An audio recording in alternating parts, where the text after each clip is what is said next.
Hey guys, welcome back to my channel. I hope you all are doing good and having a great day.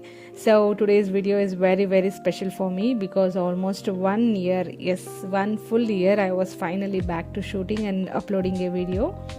I honestly don't even know how to express this feeling. I feel so happy, emotional and excited at the same time.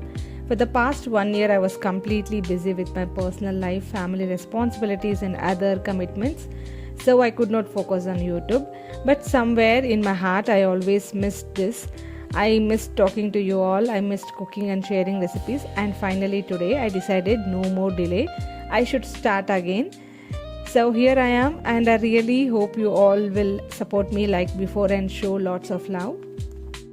And for those who are new to my channel, welcome to my channel.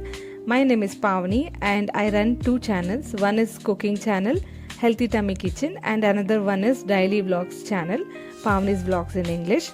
So if you enjoy watching daily life routines, family moments, simple lifestyle content, then definitely check out my vlogs as well. I will mention the link in the description box below. So now let's come to today's recipe. So today I'm going to make a boti curry. Now for those who don't know, boti means goat intestines.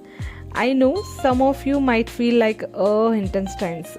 But trust me guys, once you taste this, you will absolutely love it.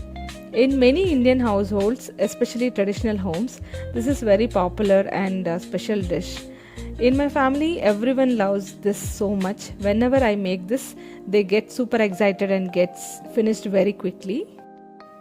And today I'm going to show you how to make this in a complete authentic way.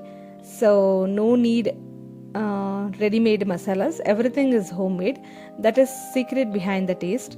So let's come to the video. Step 1, masala preparation, slow and detailed. So first let's start with the masala, because masala is the most important part of this recipe. If your masala is good, your curry will automatically turn out amazing. Now let me show you what all ingredients I have taken.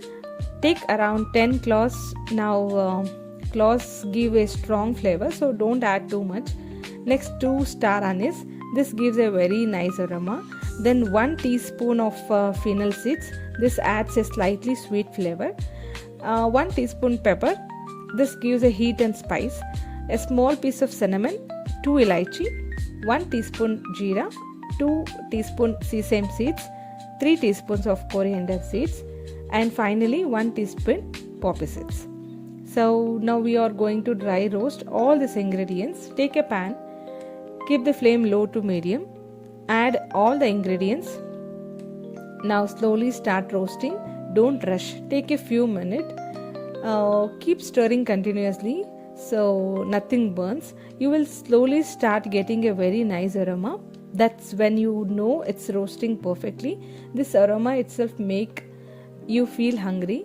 So very important tip here, don't over roast, especially poppy seeds.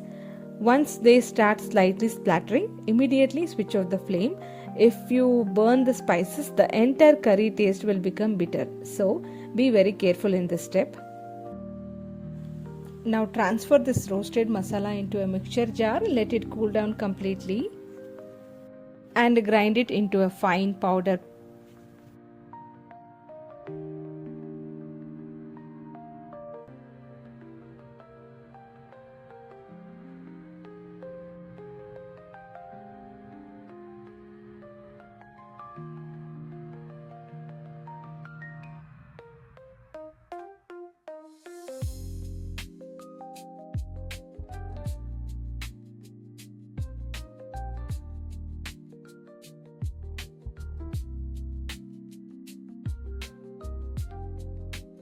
Step 2, cleaning the boti, very important. Now let's move to the boti. This is most time taking step. Cleaning boti properly is very important. Even if you get cleaned boti from the shop, always clean it again at home. First wash it nicely with water at least 2 to 3 times. Now take a bowl, add water, add some salt and add little turmeric, and now put the boti inside this. This helps in removing the smell and impurities. Now let's boil this around 10 minutes. This step makes it more clean and safe to eat. While it is boiling, you can already see some foam and dirt coming out. That's completely normal.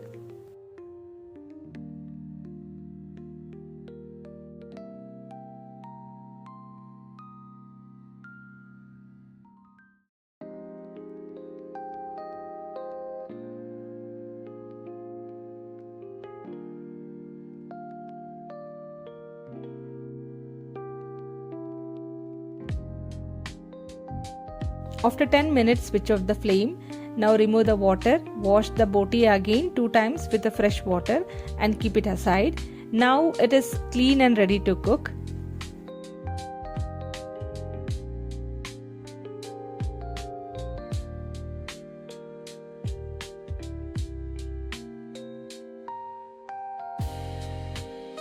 Step 3. Masala paste preparation. Now let's prepare the masala paste. Take a mixture jar, add handful of garlic, add small piece of ginger, add 1 cup grated coconut, 2 teaspoon of chickpeas, 1 whole onion, 2 small tomatoes and some coriander leaves.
Now grind everything into a smooth paste.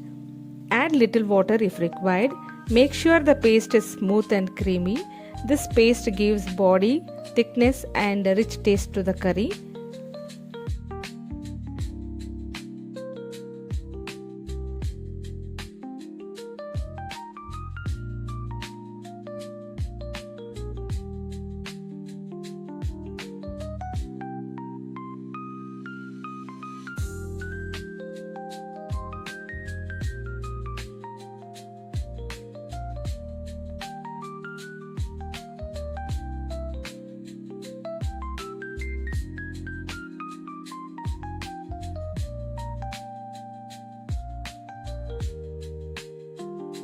Step 4. Cooking process, slow and engaging. Now let's start cooking. Take a pressure cooker, add around 2 to 3 teaspoons of oil. Let the oil heat up. Now add the prepared masala paste. Start sorting it. Keep stirring continuously. This step is very important, don't skip. Cook until the raw smell goes away. You will notice the color changing slowly and oil slightly separating. That means it is getting cooked properly. So now add a little turmeric powder, about half teaspoon, and red chili powder around 1 to 1.5 teaspoon, and homemade masala powder which we already made. So mix everything nicely. At this stage, your kitchen will smell amazing. This is beauty of homemade masala.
Now add a little water, adjust the consistency, not too thick, not too watery. Add salt as per your taste. Now add the cleaned boti, mix everything very well. Make sure the masala coats the boti nicely. And coming to the step 5, pressure cooking. Now close the cooker. Cook for around 10 whistles. Yes, boti needs proper cooking to become soft. After cooking, let the pressure release naturally. Don't open immediately. Now open the lid. Wow, look at that. Thick, rich, flavorful curry. Perfect texture, perfect color. So serving and personal touch, this curry tastes best with the chapati, roti, parathas, dosa, or even with the plain hot rice. In my home, we love eating with dosas and of course with chapati. So the final talk is like, so yes guys, this is how I make my authentic boti curry at home. It may look like a long process, but once you try it, it becomes very easy. Then the only difficult part is cleaning. It's totally worth it. If you try this recipe, please let me know in the comments. I really love reading your comments, and also tell me what kind of recipes you want next. So if you like this video, don't forget to like, share and subscribe. Your support means a lot to me, especially now that I am starting again after 1 year. Thank you so much for watching. I will see you in the next video. Until then, take care. Bye bye.